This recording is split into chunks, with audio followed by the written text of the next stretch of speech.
We ran some copies of the summary of the business items at annual conference, and so I printed some of these for people who may not have seen it online, and so we'll make these available to anybody who would like to have one.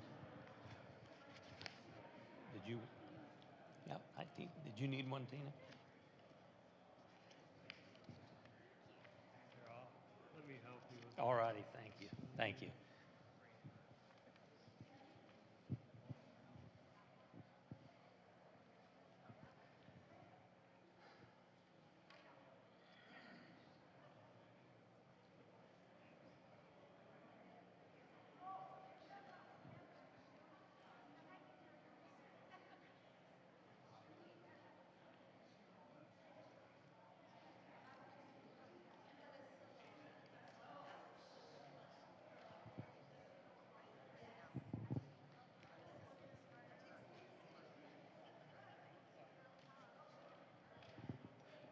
I think what we'll do is make a couple of, to the sound booth, I think we'll do a couple, just some opening comments, and then we'll watch the summary DVD and then go from there.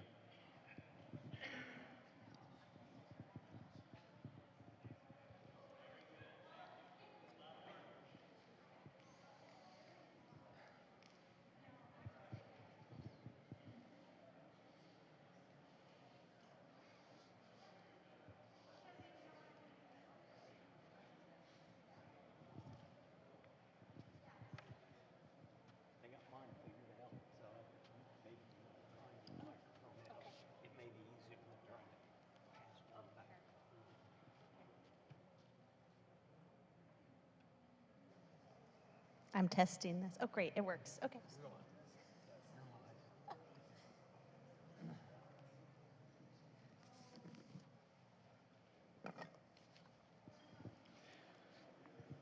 This is a summary sheet of business items and appointments and that sort of thing that's online if you want to go to the annual conference website. There's an awful lot of there's a lot of stuff there for you to look at, resources. We ran some copies for those of you who may not do websites like that.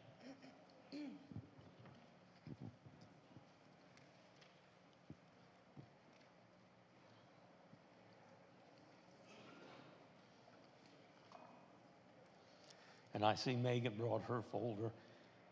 We have enough literature to look at that we could be here till tomorrow for breakfast if you wanted to be.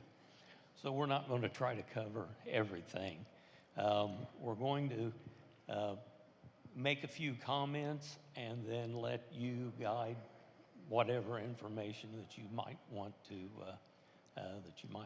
have. I was trying to think how many annual conferences I've been to, and I'd have to go back and count up, but it's been several. Up close. I'll have to apologize. Number one, my voice is not the best. Number two is I naturally project, and so I'm used to trying to be out away from the microphone a little bit so I don't blast everybody out. I thought it was a good conference. I enjoyed and appreciated the time that I was there. I was also a table facilitator, as was Megan, and I'd be glad to share that experience. That was a good experience for me anyway. We're going to watch the summary video, and then we will look specifically at the business items. And if you don't have any questions about them, I'm not going to spend a lot of time talking about them. So, you want to say anything before we? Nope. Okay, ready? Go for it. Let's go ahead and do the wrap-up video then.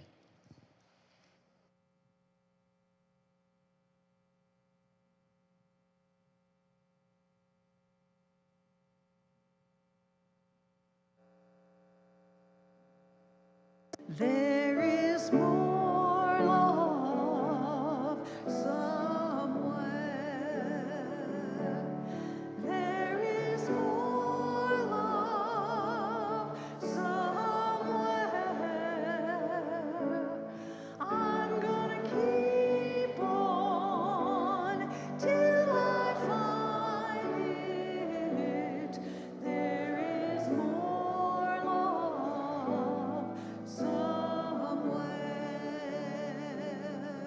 It was the kind of gathering that brethren have come to expect when they get together for annual conference each year.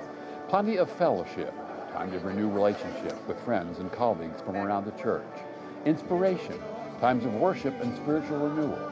And information, updates on how the church is responding to needs around the world and in the local neighborhood. All three elements were on full display in Greensboro, wrapped in the theme of moderator David Hensley of faith working through love. If church is to be together, it requires the efforts of our faith working through love for us to stick together. Delegates to the conference were met at their discussion tables by a heavier than normal business agenda and some potentially contentious issues, but were guided through them by the disarming style of moderator Deva, who allowed more table talk, as it's called, than was scheduled. As you said around that table, that everyone is not of like mind, but that in that small group, you can share your thoughts, your feelings, your emotions, your wisdom, your understanding. And what is so wonderful is the love, that faith working through love was so evident in our times together. Conference began with an intentional time of fellowship in the exhibit hall Wednesday evening with an ice cream social sponsored by Ader Financial. The setting for the conference, the Curry Convention Center, made fellowship easier since all activities, including the conference housing, were in one building. It's wonderful to all be under one roof. And I think that provides an opportunity for people to interact with one another and to make those connections with old friends and new friends and to build new friendships, because we're all here. We pass each other in the halls. I think more people were eating together because there were so many opportunities to do that right here at the hotel. And there's something about living and working together that draws people together and helps us navigate rough waters. Early on in the conference, 3 new fellowships were recognized, one in Eden, North Carolina, Monte de Dios, another in McFarland, California, Iglesia del Salvador Viviente, and The Way, a fellowship in Roanoke, Virginia. Despite restrictions on international travel, conference goers were joined by EYN President Daniel Mabaya and other guests from Nigeria, as well as guests from Rwanda, the Dominican Republic, the Emerging Brethren Church in Honduras, and India. There was a significant focus at this conference on the work of Church of the Brethren partners around the world. Brethren Disaster Ministries reported on assistance to the Church of the Brethren in Burundi, currently caring for thousands of refugees from the Democratic Republic of Congo, where there are some 24 Brethren churches, and where the Emergency Disaster Fund of the church is helping. We're providing support for the Congolese church and the Burundi church to work together to help support some of those refugees with different grants to provide relief to children, relief services, and working at supporting the refugees that are now in Burundi. In addition, the Church of the Brethren in Rwanda is facing government restrictions that have closed all but one church, forcing members of the other congregations to walk miles to church on a Sunday. People work very hard, day by day, and got that money, they attended the church. Between 400 and 500 in the one church service. And in Haiti, the Brethren Medical Clinic is still ministering to people despite the lack of a functioning government and never-ending violence. What the Church of the Brethren been doing for Haiti, for the church in Haiti, is the highlight for the whole country. So just continue to remember Haiti, the Haitian, and the church. Prayers are also needed for Haitian Church of the Brethren members in Florida, many of whom are facing the prospect of being detained and deported back to the turmoil they left when it was legal to come to the U.S. We have a lot of brethren who are immigrants, right? We have most of our brothers and sisters in different districts right now dealing with this current situation of deportation and having their documents now being revoked. So that affects us very much on so many levels, dealing with fear and homelessness, because once the husband or the mother is detained, it causes homelessness, a lack of income, and so now the church has to embrace that and be the resource. On Earth Peace, as part of its report, encouraged contributions to the Deportation Defense Response, a ministry of 4 Church of the Brethren districts to help support brethren facing deportation. We have heard, as we've talked to the 33 congregations around the districts that are being impacted by deportations and threats of deportation, that there's a need for legal aid and for mutual aid to meet the expenses that are being incurred. The Deportation Defense Team is seeking legal ways to be in support of those brethren who are in danger. People like Armando Reyes from the West Charleston, Ohio congregation, who was imprisoned even though he came to the U.S. through legal channels. The annual conference office arranged for trained community observers to be stationed at each convention center entrance to be extra eyes and ears during the conference. Just a witness to videotape or note take all the actions, just the actions of any kind of ICE activity. One of the tasks of the delegates was to approve renewed agency status based on new covenants between Standing Committee and the 3 agencies, Honor of Peace, Bethany Theological Seminary, and Ader Financial, marking the culmination of a 3-year process of establishing the expectations for each agency. The Church of the Brethren report highlighted the church's work with church planting in South Sudan amid extremely difficult circumstances, and with disaster ministries telling the story of Carl and Linda McMurray from the Walnut Grove congregation who were swept away by Hurricane Helene, but after being rescued, still helped with BDM's response to that and other disasters, something that is a major part of the church's denominational ministry. We literally just this week, we are going to have 2 months worth of volunteers in the fall that will be in the Hurricane Helene recovery area. We're excited to be able to partner with International Orthodox Christian Charities and to take volunteers there in the fall to support that area. The 2 items of business expected to draw the most debate were 2 queries related to human sexuality, but one, which asked the question of what to do when congregations differ on their practices on that issue, was given to the Review and Evaluation Committee to handle as part of their analysis of how the church is functioning. And on the other, which dealt with divisions among brethren on that issue, delegates ended up agreeing with a recommendation from Standing Committee to modify how we carry out the 1983 Human Sexuality paper while stopping short of changing it. The 83 paper has not been changed. There's been hurt and pain in our denomination, and that we recognize that, and that we want to move forward, but just know that we have not changed that 1983 paper, but kind of come to the 2025 in some of the terminology and things that were listed from that paper. Delegates passed a recommendation from Standing Committee to lament the suggestion in the 83 paper to use conversion therapy, a practice that has been widely discredited and declared illegal in some states. But the recommendation did reaffirm other suggestions in that paper that advocated dialogue and protection of rights for LGBTQ+ people, and to oppose fear, hatred, and harassment of people in the LGBTQ community. Delegates spent more time trying to hash out what's the best way to call denominational leaders, finally passing a report from a study committee that made 8 recommendations to enlarge the participation in denominational leadership roles. I think the most significant changes that we see coming out of the study is nominating committee has a lot more flexibility with which to not have to seek out individuals. In some cases, if you think about how our process works, in order for a nominating committee to have 4 people, they actually may have to start calling people, which then limits the pool to the people they happen to know around the table, which then really shrinks the vetting process. Among other recommendations, the Study Committee on How to Make Church-Wide Gatherings More Accessible recommended holding annual conference online one year and in person the next, and not trying to do both the same year.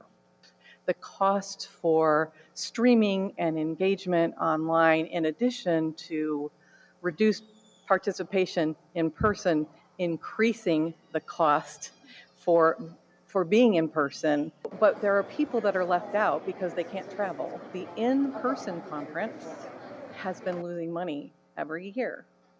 So we thought this was a great alternative because it not only increases access for people who can't travel to conference, but also it balances the annual conference budget.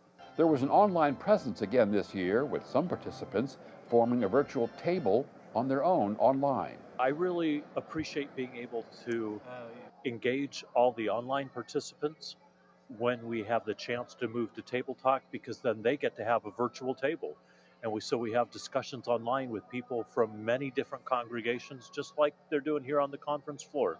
Delegates also approved a report from the Standing with People of Color Committee, which provided resources and ways to become a more ethnically diverse church community.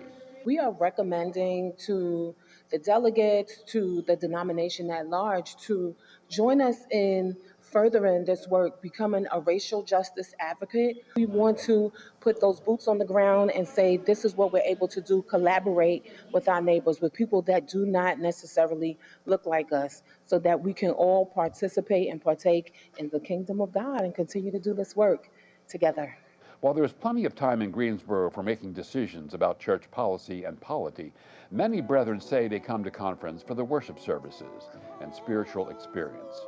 And the gathering in Greensboro provided those opportunities. That Jesus Christ is Lord.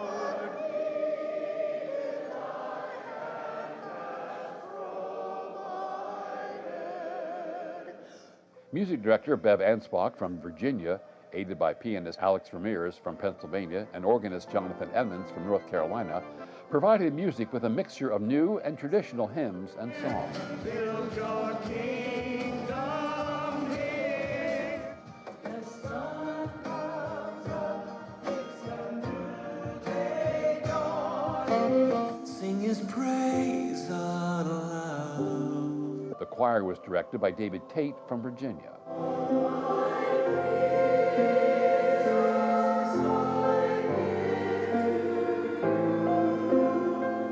The children's choir, directed by Laura Hole Harrington from Virginia, shared a few songs one evening and got to experience a magic trick for the children's story. Are we ready to share joy and kindness and love with other people? Preachers shared what faith working through love looks like. Over and over in Scripture, we are told to put on this spiritual clothing. Put on the full armor of God. Put on the new man. Put on the mind of Christ. Put on the garment of praise for the spirit of heaviness. And ultimately, clothe ourselves with Jesus Christ. When you commit to loving neighbor, even the worst of them, it works more easily when you keep before you the humility of Christ as your example. And the upshot of that is that you become truly a person of love who spreads love and joy in the world. In a world that judges where love should take residence, God's agape love is extended to all, and God's love never fails, even if humankind takes exception. May we, as followers of Jesus Christ, our example of unconditional love, learn to love like him. On Thursday, there was a cowbell service. Three preachers, Josiah Ludwig, Becky Bale Krause, and Tony Price, each spoke up to 10 minutes on the theme, Love is Patient, until a cowbell was rung to move to the next speaker. Conference also provided an opportunity to witness to the host city. Brethren gave almost $17,000 and brought hundreds of school supplies and backpacks for an agency called Backpack Beginnings. And as is the custom, donated blood for the area blood bank. Become a tradition because the brethren always like to be some kind of presence in the host city in which they're residing for 5 days or so. And it's a way of giving back.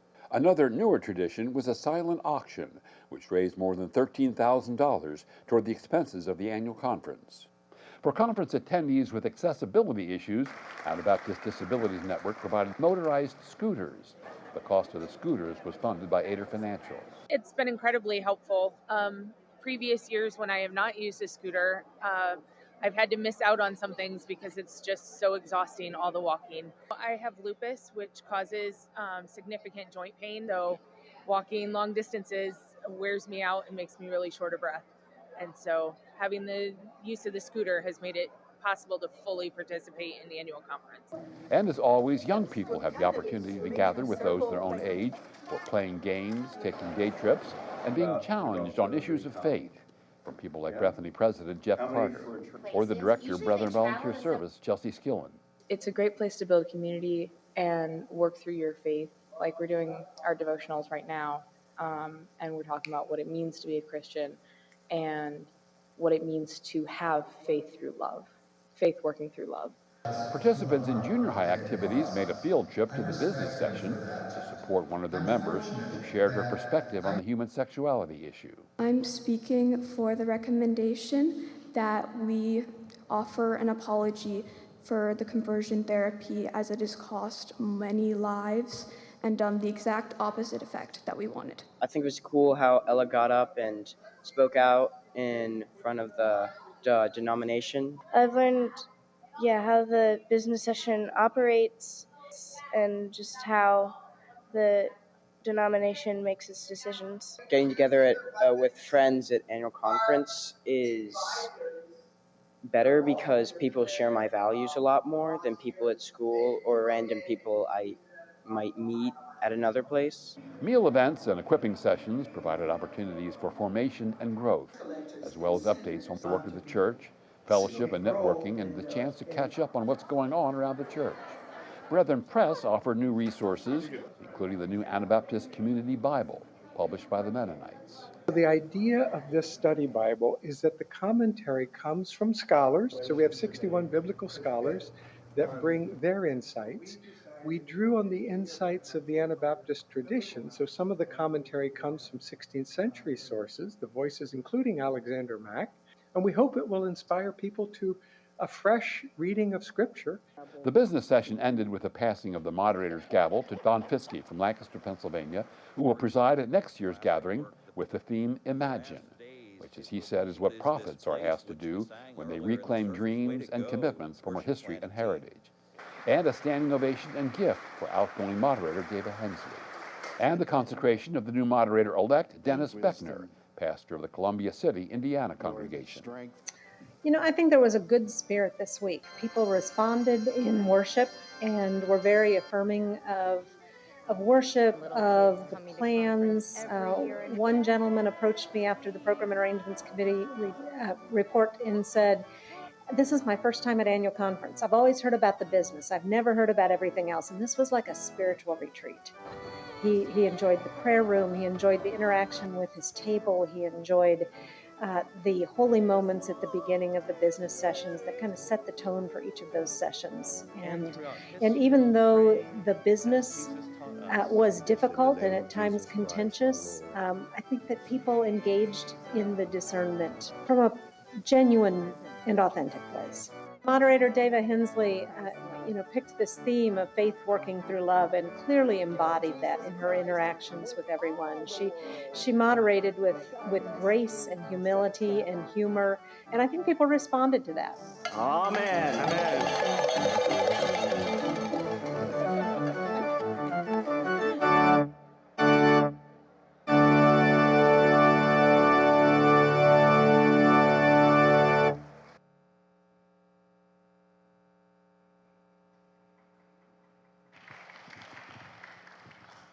I think Dave's here. We can offer him thanks. There he is, for putting that together. So I just wanted to call your attention to the business items. Don't know how much you are familiar with those. The unfinished business on here was a query on standing with people of color. Second was breaking down barriers, increasing access to denominational events. And the third one was a request for annual conference study on calling denominational leadership. We handled all of those, and there is a summary in this document to tell you what was done with those. I wasn't going to go into, I wasn't going to get my book out and go through the papers in detail because there's a lot there. New business was the three that we dealt with was the agency status of Bethany Theological Seminary, Ader Financial, and On Earth Peace, with a recommendation that they be renewed as agencies of the denomination of Church of the Brethren. Those all passed, and they worked out the covenant agreement. And if you want to see what that covenant agreement looks like, again, they're lengthy, they're online, so you can look at those in detail. The two that he mentioned on the video that were controversial begin on the second page of this document. New business number 4 was reducing harm, interim steps to address suffering. And then the third one, or the second new business item was concerns about current practices related to matters of sexuality. There was discussion on the floor on both of those. They were, again, you can read what happened here with those, but they were accepted and passed on then to be handled by various agencies in the denomination. The last new business item, which they do every year, is to look at the cost of living adjustment, and that was also passed. I'm not sure where to go from here to try to explain in detail something you're not that interested in. So I think I would just go ahead and ask if there are any questions about any of those, and then we will try to address those. Megan and I were both table facilitators. At each one of the tables you saw there, 6 to 8? Yeah, I think we had 8. 8 at yours? Yeah. Okay. Yeah. And I actually was not a table facilitator. Oh, you weren't? I'm sorry. I thought you were. Okay. No. There is one person who kind of keeps the group discussing and on target and doing what we should be doing at the table. I had a really good table. Not all of the same opinion, but we were able to talk through whatever item we were given for that. And it was a good experience for that. Before I turn it over, are there any questions on the business items? Did you see or hear anything, Ann? Thanks. I'm wondering about the 3 unfinished business. So where do we go from here? On which one? Well, all 3, standing with people of color, breaking down barriers, calling denominational leadership. Are we done? It's unfinished, but where do we go from here if you've received the final report? Having been in Southern Ohio and helping start the whole standing with people of color, are we like, okay, we did that, now let's go on, back to the status quo, we're all white. Yeah. I spoke with Amy about this. All of these 3 papers that were accepted have recommendations, okay? And so basically it comes up then to the congregations that if you want to look at those recommendations and move forward. The things that the denomination can do were passed on to the Review and Evaluation Committee or back to the Mission and Ministry Board to formulate action items. Standing with people of color and access to the denomination has a lot of points that could be taken that we could work on, but it's up to us then as a congregation to take those in. I would have to say that my experience is this congregation is ahead on a lot of the recommendations compared to a lot of congregations. I would encourage you to go online and at least look at the recommendations that are on each one of these papers. And if there's something that is touching you, that God is calling you to do, then I would suspect to talk to Amy or somebody and say, where do I go from here? Or Lila with the board. So if it's something that you really feel called to, then this is an opportunity for you to go ahead and generate some interest in that.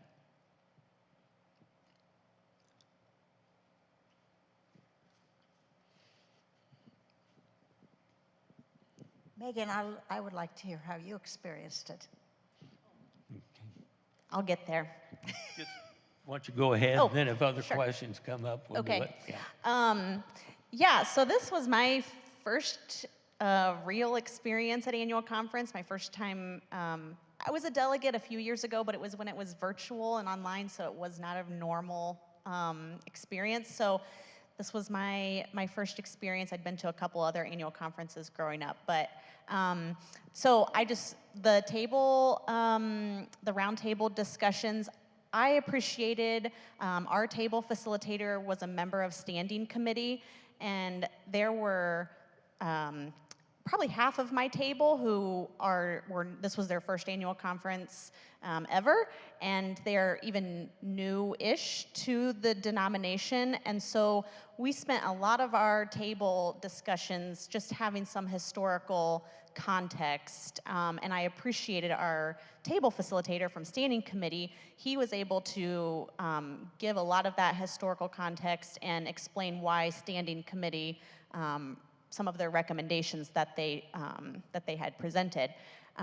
So again, we also were not of like mind, but in the same-ish direction, I guess you could say. I wouldn't say we were totally like not of like mind, but we definitely were not green card voting yes on everything the same.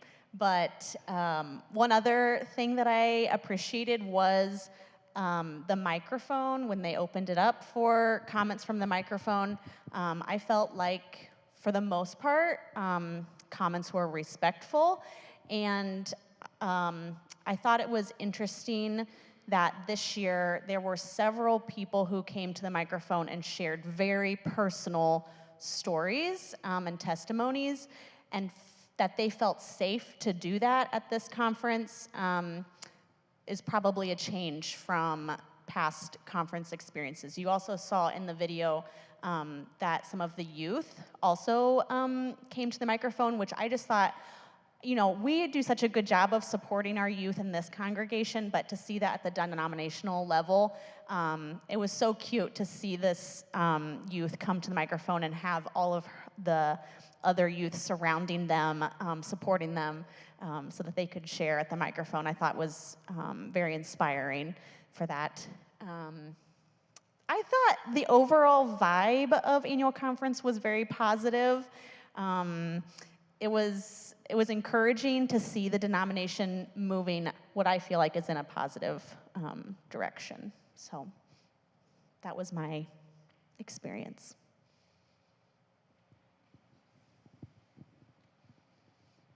Happy for any other questions.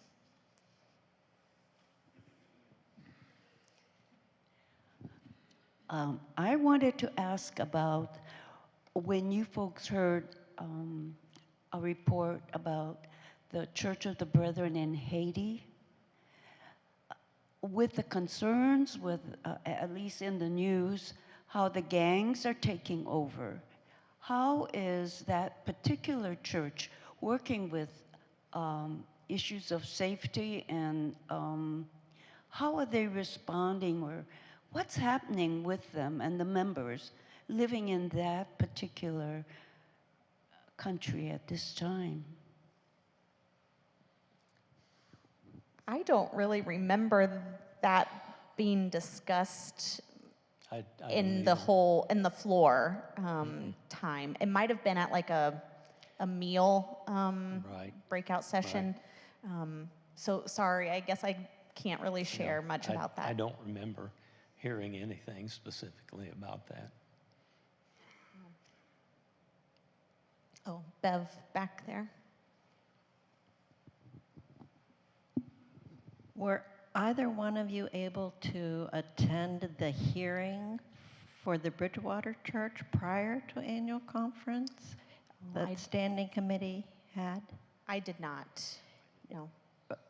I would just say the issue was having to deal with disciplining the pastors for having performed a service for same-sex wedding or commitment. And I would be happy to share with anybody who would like to hear about that later. I was there. Well, oh, you want to hear about it? Okay. Their standing committee did something that they rarely do, but I think it is on the books to do, and that is to have a hearing, which means that they will not respond to anything that's said, but they will listen. And this happened in a pre-conference session of standing committee. There were about 150 in attendance. I sat on the floor. 50 of them came in from the Bridgewater Church, and they all had their same shirt on. I was so impressed with the presentation. There were 3 presenters. One was a 50-year member who was chair of the board, and then the 2 pastors, 2 of the pastors, well, 3, I guess there were 4 there. All 3 pastors were there, Jen Scar and Miller, and who's the 3rd one? She's new, I think.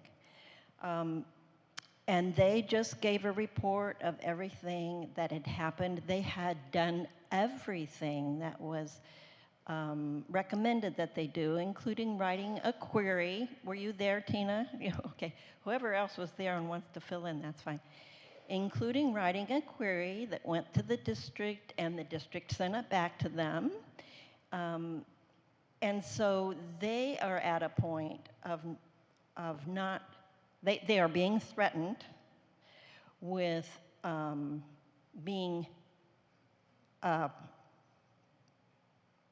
out of, how would you say that? Having the whole congregation thrown out of the Church of the Brethren. It's not just disciplining the pastors, how they did in the past. They took away ordination in the past, and which would mean to them that they would be no longer Church of the Brethren. They want to remain in the Church of the Brethren, and they want to remain in their district. So they're asking standing committee, how do we move forward? We've done everything. We've had a whole long year of conversation about things.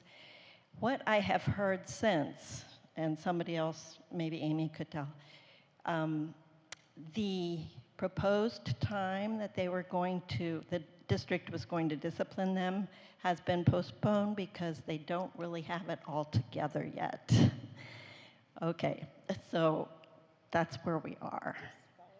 Disfellowship is, yeah, the term. Okay, thank you. Any other questions? Judy Brown from our congregation is a member there at Bridgewater, and she was there. Okay.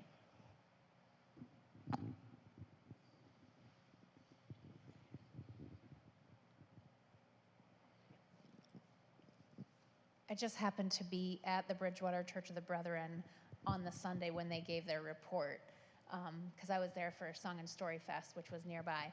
And I wonder if our congregation would want to just send a letter of being in, I don't, support, compassion, solidarity. I don't know if we need to propose something official, if it needs to go through board probably, but I would be in favor of that because they're very similar to us, and I felt an affinity, so.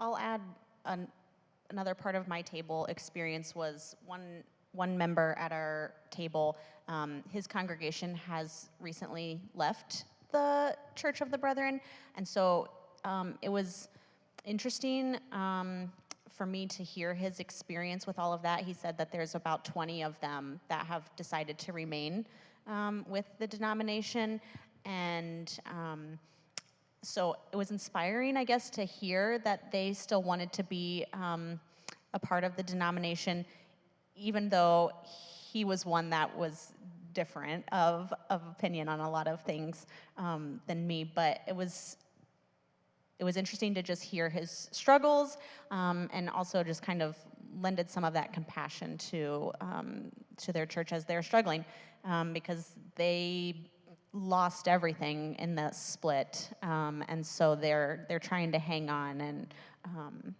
so I think that was something unique. Also, of my experiences, that there were just several people at my table that just have a very different kind of congregation than we do, and it made me appreciate being a part of this one as well. But just wanted to share that with all of you.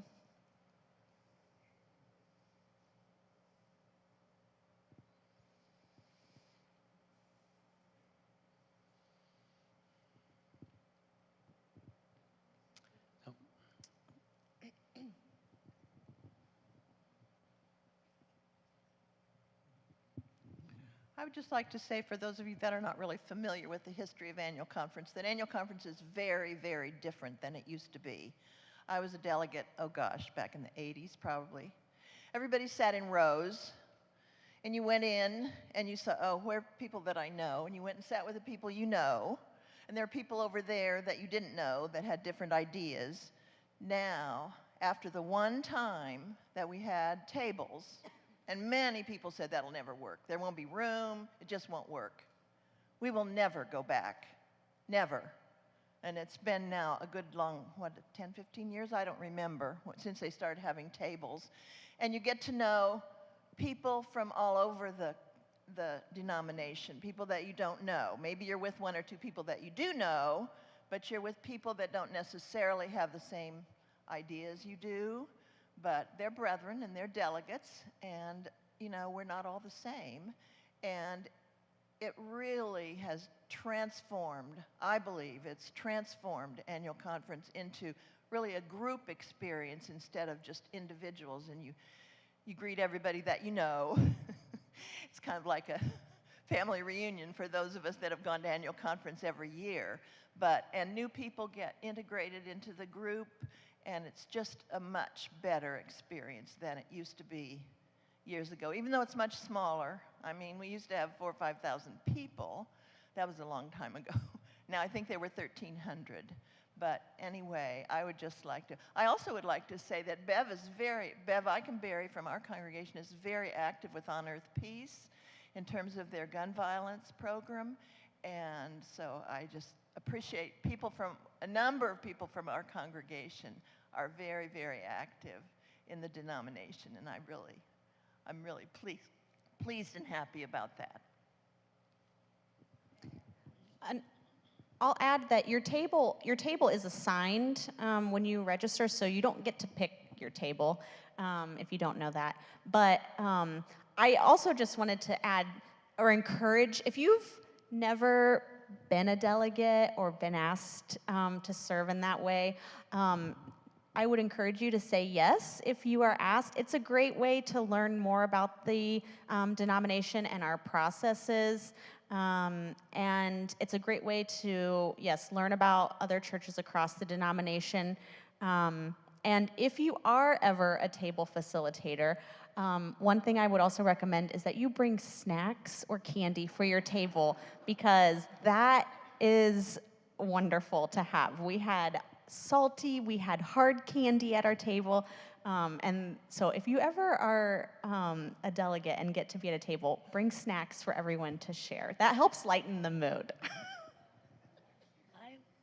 I was wondering, why can't we have little round tables within this church and people discuss things like that to know each other and what they believe in? Is that possible or not? Yeah, I think the fellowship time is for that out there, and so you don't think so? No. Okay. Are you thinking worship?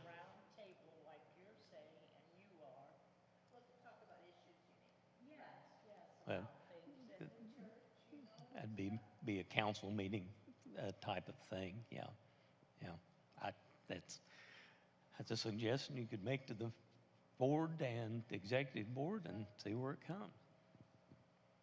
Well, we have had some of that with the envisioning process that we've been working on lately, so I hope you've been able to do that. There's one more coming up yet this month that gives us, it's not quite quite exactly issue-oriented, but it is where we talk about, thoughts and stuff. But it's a great idea. Yeah, we need to do that.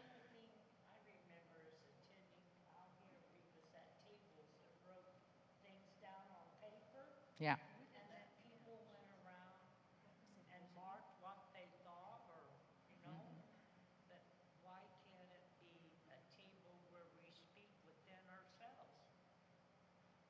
Our tables where groups speak within themselves. You have to stay, though, after church. The envisioning process. I think you have. While I have the mic, I want to tag on to what Megan said. And Barry just spoke at the annual conference is in Fort Wayne next year, and I would encourage everybody to take part.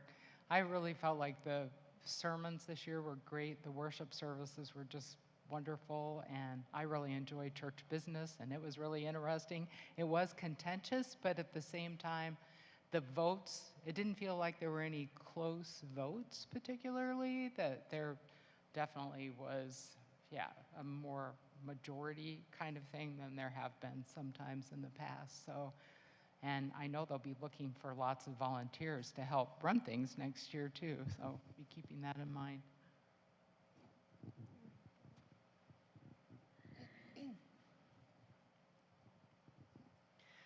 On behalf of the congregation, I just want to thank Megan and Chuck for their time and for their dedication and for attending and speaking and representing us. So thank you. I know it was a ways to travel.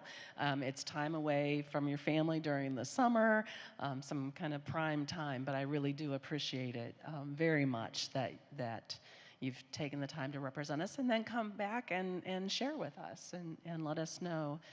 It's so important for us to continue that connection with the denomination. So thank you very much. And as Rachel said, we're going to have lots of opportunity next year. It's going to be in Fort Wayne. I'm sure there'll be many opportunities for volunteering and being involved. So stay tuned for more information on that. I'll just put a plug in too for the district conference, which is coming up on the 13th of September. So that's another opportunity for us to stay connected within our district, and I'll be putting some more information in the newsletter about that conference.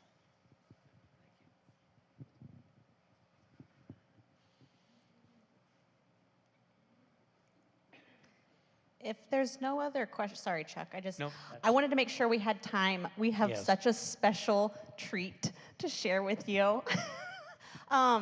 David Sollenberger made an amazing video. Oh, he's going to share some remarks about it. Oh, we're going to share the video with you, but yeah. This is what happens when you have too much time on your hands. This is a little video I put together, not necessarily for annual conference, but just because I thought it needed to be done. There's a very popular Billy Joel song, "We Didn't Start the Fire," which basically says all these crises that we're experiencing now, they've been going on for many years. It's not just something, a new phenomenon. Well, I thought there ought to be a Church of the Brethren version of that. And so the way he does it, he lists a lot of events that happened and a lot of people, names. Well, I took a lot of Brethren names and put them in here, and some events and stuff that are kind of educational if you didn't know some of these things. Now, if your name is not included in here, don't be offended. It's not a complete listing of everybody in the Church of the Brethren through the years who's been significant. It may be because your name doesn't rhyme with somebody else. I'm not sure. But this is a little thing that I put together that it's educational and hopefully inspirational, and kind of gives a look back at the kinds of things that we have been a part of as a faith family over the last 300 years or so. So see what you think.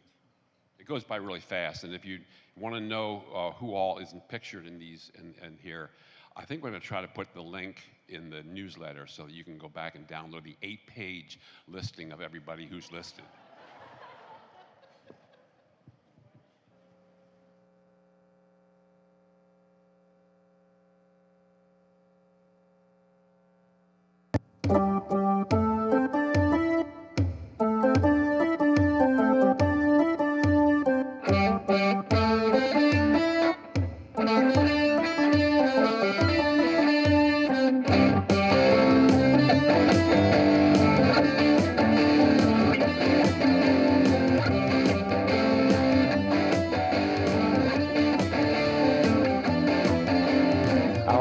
Sir Morley Mays, Ralph Schlosser, William Hayes, Phyllis Carter, Howard Royer, Nevin Newman, Chris Douglas, Stover Culp, David Radcliffe, David Hupp, Thurl Metzger, Nancy Faust, come and sing with me.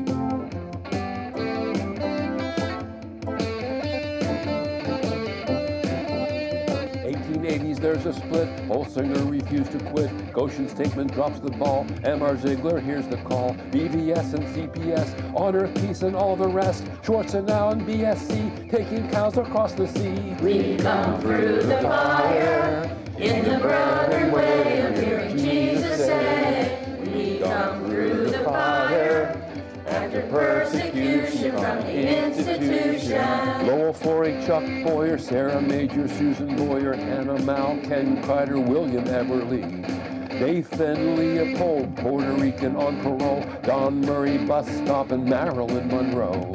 Elaine Sullenberger, first woman moderator, David Wine, Harvey Klein, touches of the master's hand, bittersweet in the street, singing in the garbage heap, John Klein blown away, but his truth lives on today. We come through the fire in the brother way of hearing Jesus say. We come through the fire after persecution from the institution. Jeff Carter, Gene Wu, Dale Brown got the scoop, takes the training on the road, share the joy, share the load. Bethany, ABC, General Morden, Harmony, Germantown, put them down, 3 times in the water. H. Spencer Minnick, he'll be there to film it. Roger Schrock and Carolyn take the message to Sudan. David Steele, Andy Young, Matty Dolby preach to me. Annual conference, off we go. How much do you need to know? We come through the fire in the brother way of hearing Jesus say. We come through the fire after persecution from the institution. Madeline Metzger, welcome to the stranger. Barbara Date, Red and Gladys Royer. Larry Glick brings him back. Pastor Alexander Mack, Slim Man Whitman, yodels to the mainstream. IMA refugees coming to New Windsor. NYC, let them see all it is that they can be. We come through the fire in the brother way of hearing Jesus say. We come through the fire after persecution from the institution. Ken Morse Huffager, moving in our midst again. Zunkel, Ted Glick, Antonella Convict, Ted Stu the Baker, Peace and Love Prevailer, Sowers number 1 and 2, printing Bibles through and through. Letter writing, Rachel Gross, out of time, out of hope. Jesus in the neighborhood, people who beside us stood. COVID tries to take us down, other ways to worship found. Staying faithful to the way, heading for a brighter day. We come through the fire in the brother way of hearing Jesus say. We come through the fire after persecution from the institution. We come through the fire in the brother way of hearing Jesus say. We come through the fire after persecution from the institution. We come through the fire in the brother way of hearing Jesus say. We come through the fire after persecution from the institution.